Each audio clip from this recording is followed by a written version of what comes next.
Bonjour, vous regardez Tesla Geek. J'espère que vous avez passé de bonnes vacances d'été. Peut-être aurez-vous pris le volant de votre voiture électrique et expérimenté un premier long trajet. J'espère que vous aurez eu une meilleure expérience que le pauvre journaliste du JT de TF1 lors de son comparatif diesel hybride électrique sur les quelques 300 km d'un Villeneuve d'Ascq Étretat. Si vous êtes des fidèles spectateurs de ma chaîne, je ne suis pas trop inquiet. Si vous ne savez pas de quoi je parle, je vous mets le lien de cette vidéo de Max BLD qui a refait le même trajet avec le même véhicule et fait mentir les conclusions du journaliste. De mon côté, j'ai eu la chance, au détour d'une soirée estivale, de croiser la route de Léon Marchand, le quadruple champion olympique qui nous a tous fait vibrer pendant les Jeux, et d'avoir plusieurs discussions avec lui durant la soirée. C'est un garçon souriant, gentil et abordable dont la réussite est le fruit d'années d'efforts. Je regrette de ne pas avoir abordé le sujet de la voiture électrique avec lui puisqu'il aurait reçu de la part de Porsche un Taycan d'après des articles de presse et je suis curieux d'avoir son avis sur le véhicule. Bon, l'actualité Tesla ne s'arrête pas. Même en cette fin du mois d'août, j'ai quelques bonnes nouvelles à vous partager qui, je l'espère, prendront vite une forme concrète chez nous. Et on terminera avec un incident qui a fait les gros titres il y a quelques jours et qui illustre une fois de plus une forme de Tesla bashing ambiant qu'il n'est pourtant pas difficile de démonter.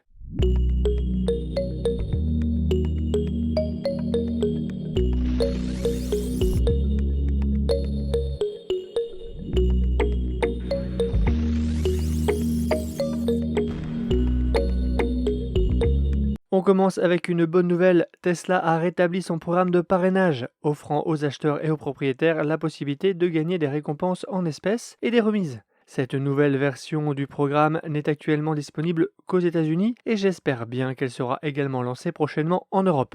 La dernière version du programme de parrainage de Tesla avait pris fin le 30 avril 2023. Ce programme permettait aux propriétaires de gagner des crédits lorsqu'ils parrainaient quelqu'un pour l'achat d'une Tesla. Et ces crédits pouvaient être ensuite échangés contre certains articles comme des accessoires, des vêtements et même des mises à niveau logicielles dans la boutique de parrainage qui se trouve dans l'app mobile Tesla.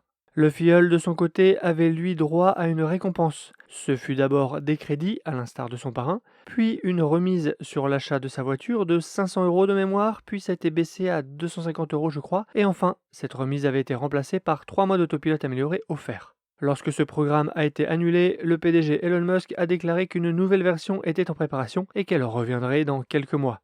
Depuis quelques jours, aux États-Unis, avec le nouveau programme de parrainage, lorsqu'une personne achète une Tesla avec votre lien de parrainage, elle bénéficie d'une réduction de 1000 $ sur son achat.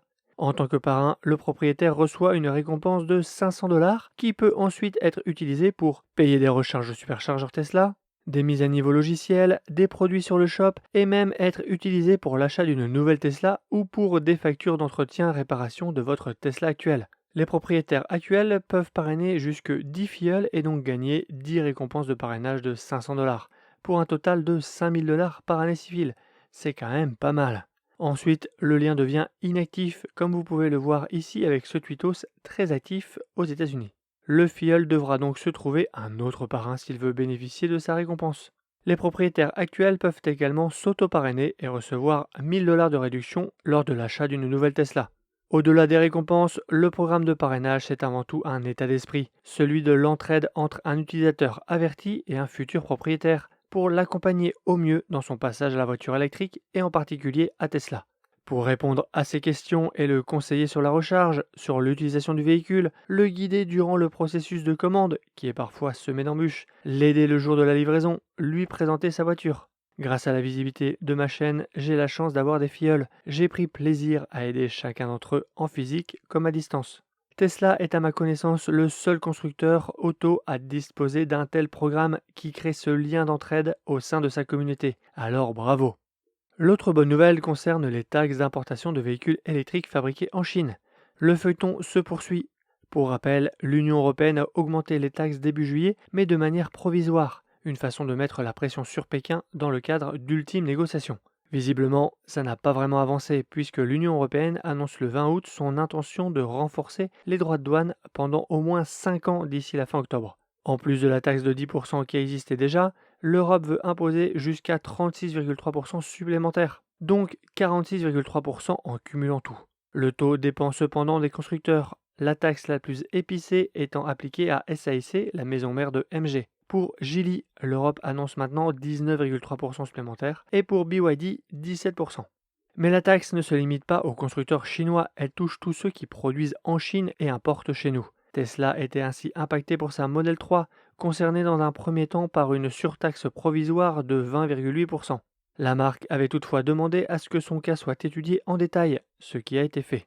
Avec à la clé une forte baisse du taux supplémentaire envisagé, qui devrait tomber à 9%, ce qui donnera donc un cumul 19% au lieu de 30,8%. Ce traitement particulier s'explique par le fait que Tesla ne se finance pas en Chine et ne profite donc pas d'avantages locaux. On peut ainsi espérer une baisse prochaine du prix de la Model 3, Tesla ayant augmenté les tarifs de la Model 3 de 1 500 € courant juillet en mettant en avant la hausse des droits de douane. Vu qu'il y a toujours un surcoût, pas sûr que l'augmentation de juillet soit complètement gommée.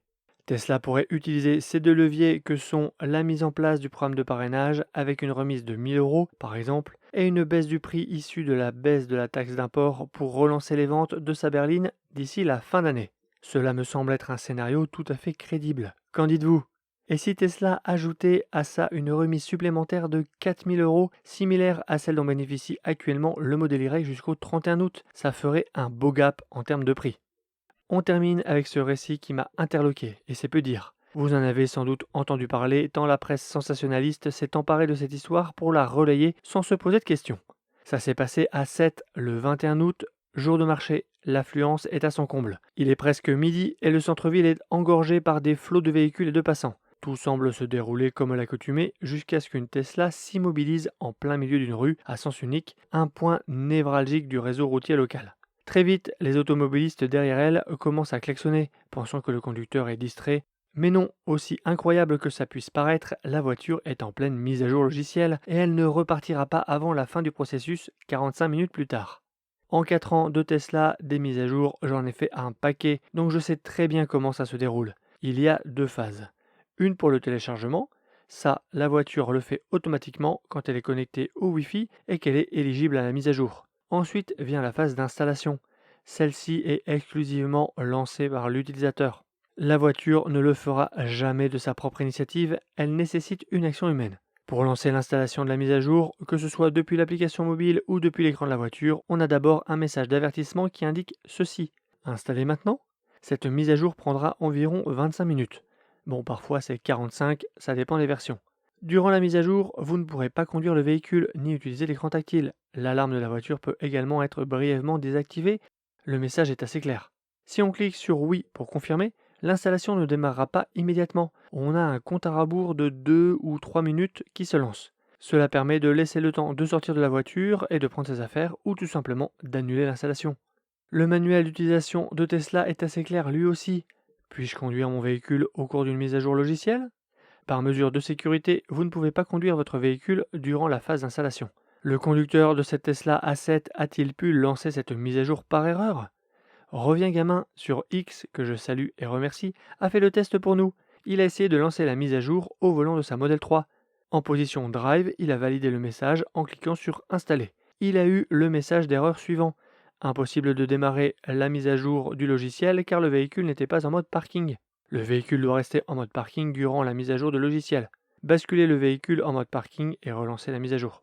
Le conducteur de la Tesla 2.7 était à un feu rouge à un endroit névralgique à sens unique. Pour pouvoir lancer la mise à jour, il a donc dû d'abord passer volontairement en mode parking, ce qu'il n'a aucune raison de faire à un feu rouge.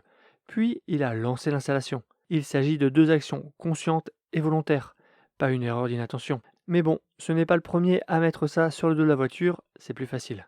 Feriez-vous une mise à jour de votre téléphone portable en pleine discussion téléphonique? Sans doute pas. Alors pourquoi faire celle de votre voiture pendant un trajet? Ça n'a vraiment pas de sens. Dites-moi ce que vous en pensez en commentaire. En tout cas, quelques médias ont tout de même fait un effort et ont rappelé que la mise à jour ne se lance pas toute seule, que c'est obligatoirement le conducteur qui est à l'origine et que donc la voiture n'y est pour rien. Merci à eux d'avoir fait leur travail. J'espère que cette vidéo vous a plu et qu'on aura très vite du nouveau sur un programme de parrainage en Europe et sur une revalorisation tarifaire de la Model 3. Abonnez-vous pour ne pas rater mes prochaines vidéos et jetez un œil sur mon site teslageek.fr pour des bons plans, la checklist de livraison et une section d'accessoires pour Model 3 et Model Y. Et je vous dis à bientôt pour une prochaine vidéo.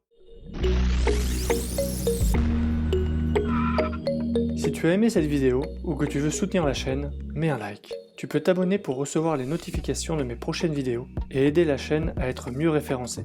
N'hésite pas à donner ton avis en commentaire. À bientôt!